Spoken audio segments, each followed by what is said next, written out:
Before the bombs, before the barbed wire, before the blood-soaked mud of the Somme, there was football. There was Birmingham, and there was hope. This is the story of how a city and a club stood tall when the world fell apart. How Birmingham City Football Club, known then as simply Birmingham, answered the call of duty, not just on the pitch, but on the battlefield. This is the story of Blues in World War I. I have gladly accepted the invitation to speak to you in this unusual manner at a time when I am anxious.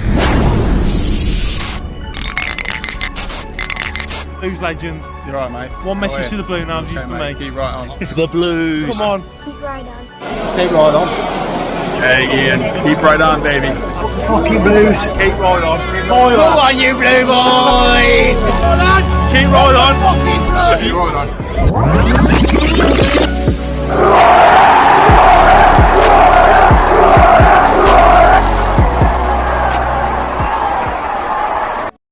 This is the story of Blues in World War I. A world at war. 1914. Europe is a powder keg. And the spark, Sarajevo, the assassination of Archduke Franz Ferdinand, sets off a chain reaction that pulls the entire continent into chaos. The Central Powers, Germany, Austria, Hungary and Turkey, faced off against the Allies, including Britain, France and even Russia.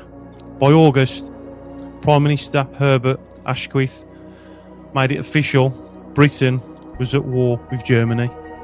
At first, people thought it would be over by Christmas. Instead, it was known that it would last 4 years, claim over 16 million lives and change the world forever. Birmingham before the storm. Back home, Birmingham, the war announcement cast a shadow over everyday life. At St Andrews, football still carried on. Blues had just finished their 7th season outside the top flight. The 1913-14 campaign had been average. There wasn't much optimism around. But optimism doesn't matter when the world is burning.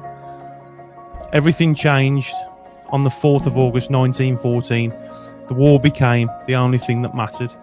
The call to arms. Despite the fear of uncertainty, the public greeted the war with pride and patriotism. Young men across the country signed up in the thousands, and football clubs, ours included, did their bit. In early August, the FA allowed pre-season matches to go ahead. Blues played 2 games on the 15th and the 22nd of August, with the proceeds going to the Prince of Wales Relief Fund. 8,000 turned up to the second match to support the cause. By September, the season kicked off as planned, but behind the scenes, football was being militarised. Clubs were asked to turn their grounds into training spaces, host recruitment drives, and even provide drill equipment. St Andrews becomes a training ground. Birmingham didn't even hesitate. The players pledged 5% of their wages to the relief fund and began a special course of military training right there at St Andrews. A shooting range was installed, rifles, equipment, even a drill instructor. It was all set up. On the 22nd of September, 20 Blues players drilled under Sergeant Major Scandrit of the Warwickshire Artillery Regiment.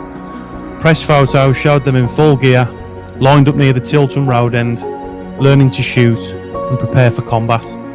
Literally, imagine that. Your local football ground, your pride and joy, turned into a war training base. And those footballers, no longer just athletes, but soldiers in the making.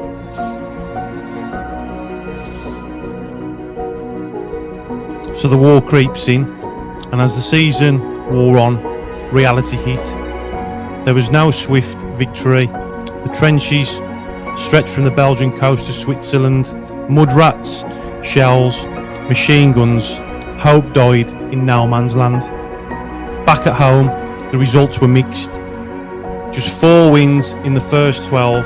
On Christmas Day, Blues climbed to 3rd after beating Bury 1-0. They moved up to 2nd after a 2-0 win over Leicester, but the form dropped off. Only 1 win in the last 7 games.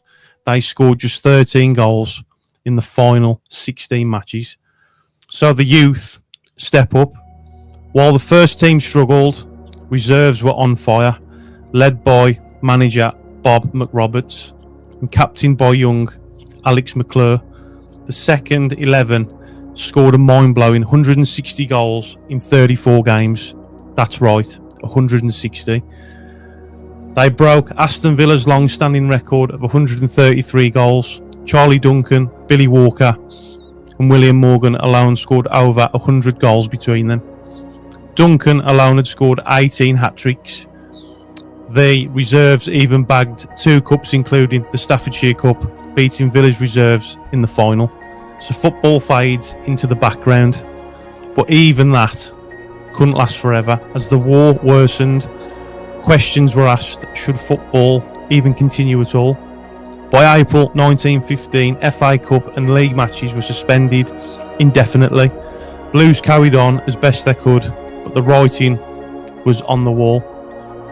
Players became amateurs. Fixtures were rearranged to allow players to work jobs or enlist. Bob McRoberts, who'd been with the club since the 1890s, stepped away from his role. The club's future hung in the balance. A city endures, a club survives. Birmingham adapted. The country was divided into regional leagues. Blues joined the Midland section. Football was trimmed down. Crowds shrunk, and the nation focused on one thing: survival. Many Blues players joined the armed forces. Some didn't come back. Others returned, but were never the same. Their names live on in silence, carved into stone, remembered only by those who still care to ask. And another crazy thing about this is the fact that I actually own a team photo from 1914, from when the First World War started, and I actually have the original team photo. And not only does this define our history, showcase how far, again, our club has gone through the years, how far it's come. What makes this even more special as well is not just history, the fact that one of you, Duncan, a subscriber, gave me this as a present. I can't thank you enough, mate. Thank you so much. Legacy and remembrance. War changed everything, not just football, but the city, the people and the spirit. St Andrews wasn't just a stadium, it became a symbol of service, sacrifice, and most importantly, solidarity.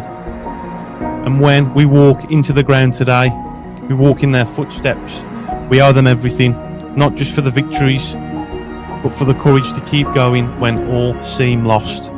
Birmingham City Football Club didn't just play through the Great War.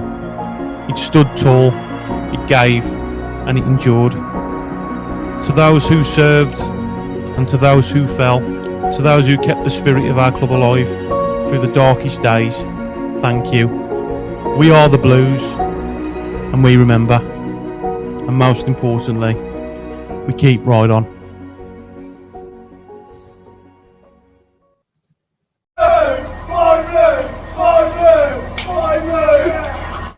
Who's that? Me? Oh, yeah, you. Sorry. Hello. Wherever we go, we go. Tony and Dad. 7-0 now, I'm here.